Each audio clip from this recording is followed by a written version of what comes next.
Assalamualaikum and hi. For group assignment HTKT 3243, Teknologi Pemisahan, we'll be explaining the drawing of solids and in particular crystal. Our group members are Anunisa Shafika, Siti Karnisa and Siti Hafiza.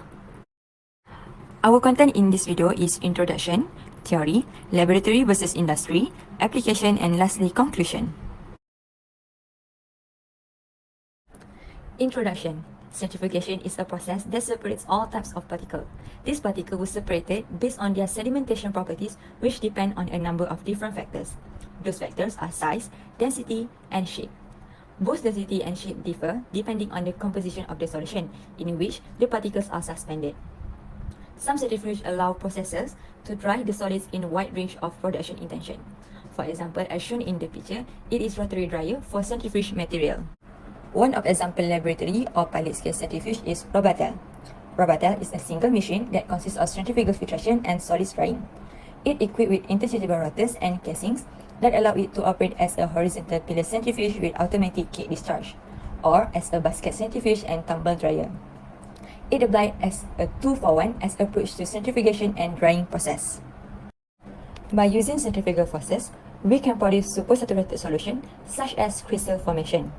When a solution is rotated in a centrifuge, an equilibrium is eventually established between random diffusion and the tendency of the denser solid molecules that concentrate at the direction of centrifugal feed. Then, a stable concentration gradient is thereby formed. If the initial solution is near saturation, the outer portion of redistributed solution are supersaturated, and then the crystal growth can happen. Okay, the next part is the theory of the crystallization by the centrifugation. The theory of the crystallization by the centrifugal is a process when the crystallization proceeds into a centrifugal machine. Proceeding to this method, it allows the particles generated in the system to be affected by the centrifugal force and also the viscous force. The centrifugal force is used to move the dense component to the outside of the container and also helps in differentiating between the different phases of the varying densities. The movement of the dense component to the outer portions allow the formation of the supersaturated solution, thus allowing the crystal growth. The centrifugal force is said to be generated by the rotation of the rotor at the central axis at which the force acts upon the particle in the suspension. Let's talk about the centrifuge.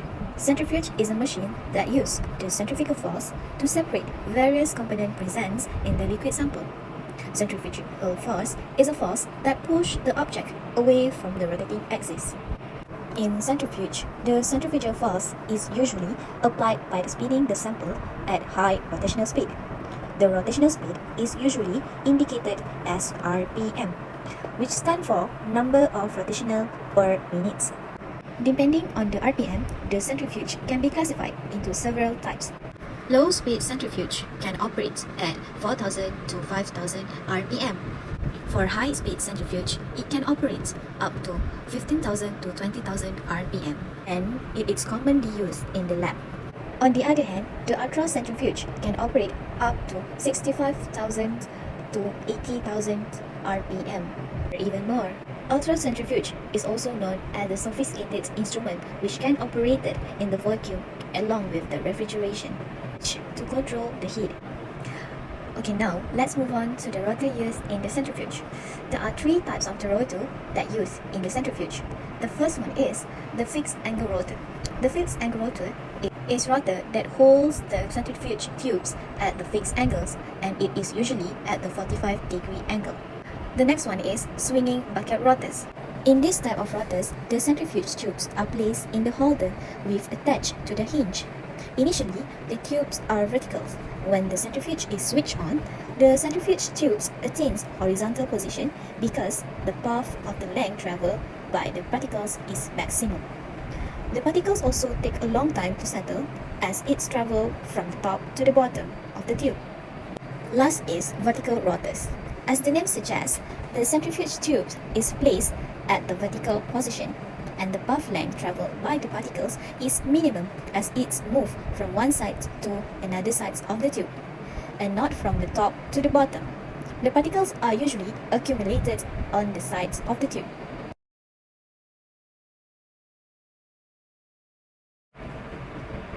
It is best to understand that this centrifugation can be affected by this factor. such as density of the sample and solution, viscosity of the liquids, distance of the particle displacement, and also affected by the rotational speed. Theoretically, as the rotor spins, the centrifugal force will be applied to each particle. This action makes the particle start sedimenting, which is proportional to the centrifugal force. But do not to forget that the viscosity of the sample with the physical properties of the particle will also affect the sedimentation rates, as we assume that the centrifugal force and the liquid viscosity is at a fixed or constant. The rate of the sedimentation is proportional to its particle molecular weights and also the difference in density of the sample and liquid. Lastly, to understand the sedimentation principles are also said to be related to the centrifugation theory. At this particular part, the principle is applied as it's in the solution, the particle with high density will sink, and the lighter part will float at the light liquid surface. The rate of the sedimentation can be affected by the density because of if the difference in the density between the particle and the liquid is greater, the faster the movement. And next part is the classification of the centrifugation by the laboratory scale. Centrifugation have been widely used in the industry and laboratory scale for separating the solid from its liquids. The classification of the centrifuge used can be classified based on its mechanism of separation. These mechanisms are sedimentation centrifugation, ultracentrifugation, and also filtration centrifugation. But for classification based on the scale, can be classified into two, which are laboratory scales and also commercial scale. A laboratory centrifuge is a piece of equipment that is driven by a motor which spins the liquid sample at high speed. This equipment works by the sedimentation principle, which allow the movement of the high-dense particle to sink. In laboratory scale, the centrifuge types used are microcentrifuge, refrigerated centrifuge, multi-purpose high-speed centrifuge, ultracentrifuge, and vacuum centrifuge. Microcentrifuge are used for spinning liquid samples that are small in volume, which are around 2 ml or even less. The small amount is spinning at a high speed.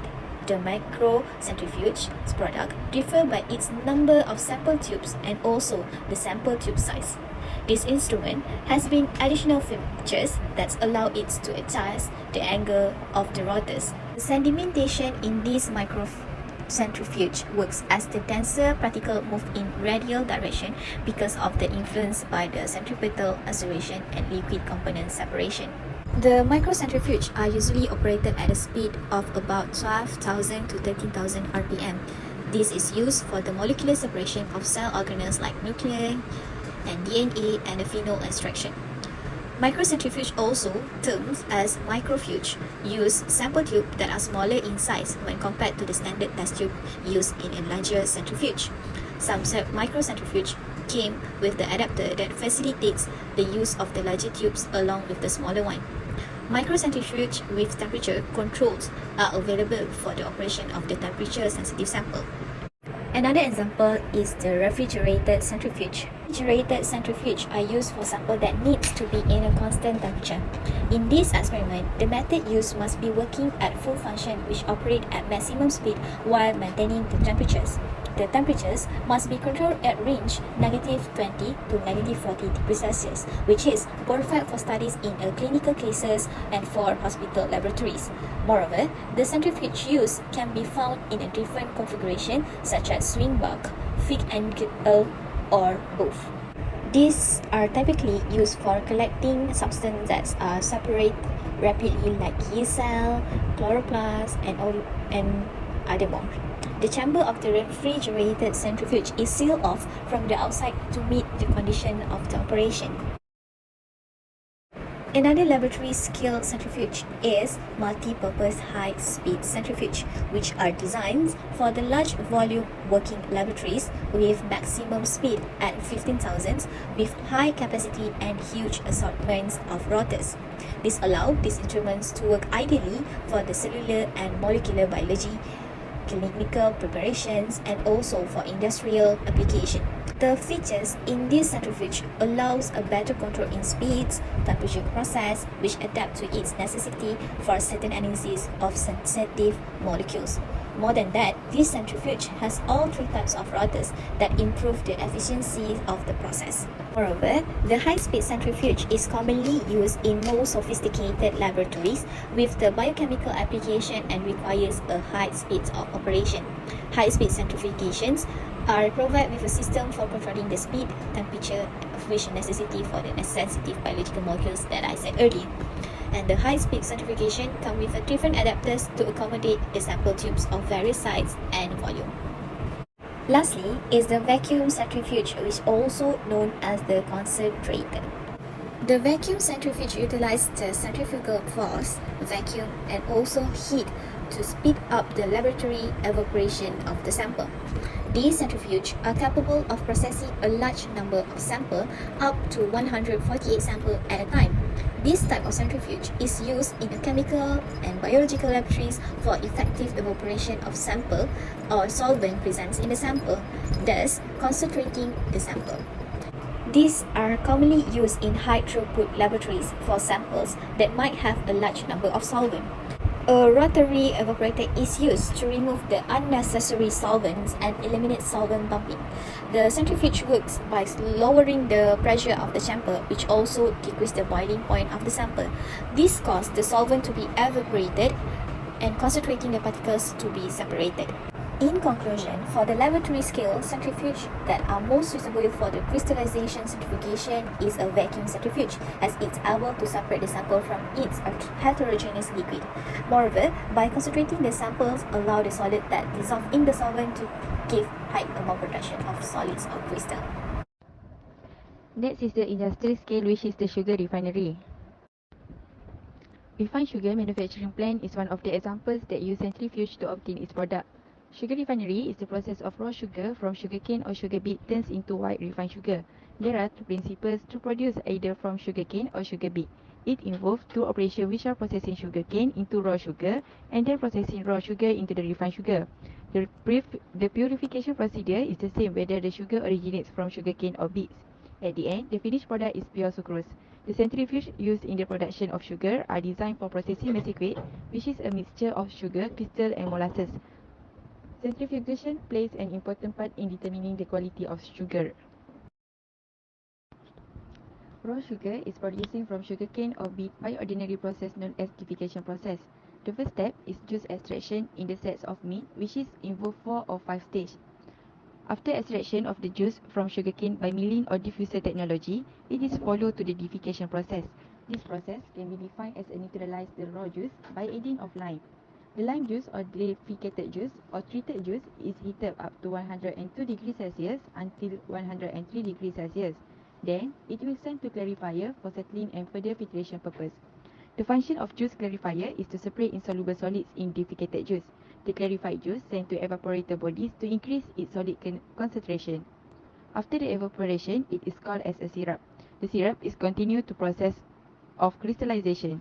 In the crystallization process, it consists of concentration of syrup and formation of sugar crystal.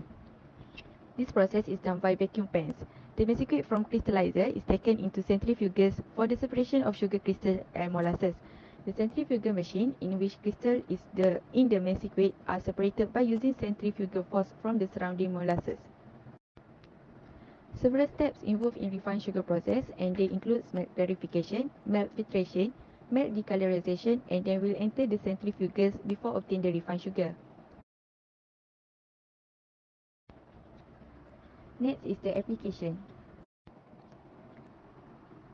First, the flattened potassium bromide crystal described in the previous experiment have non-tapering side phase, despite the fact that this phase grow in concentration gradient. Next, the centrifugation during the growth of crystal from melt such as yellow and gallium or vapor such as iodine and chamfer appears to be quite feasible. The third application is the introduction of fluorocarbon oil during the high-speed rotation as shown in the figure. It provides a method for rapidly isolating the growing crystal from its solution. The last application is the freeze drying in the formation of crystal on frozen aquatic products. Water is primary ingredient in almost all fresh foods. It will speed up the food degradation in terms of texture, appearance and the protein. To reduce the quality loss, it will preserve by several methods include the freeze drying. Nucleation process will influence the size of ice crystal inside it. After the freeze drying, the frozen product will left with small pores and it will increase the resistance to water.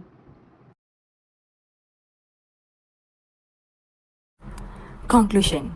In this process, there are some advantages and disadvantages.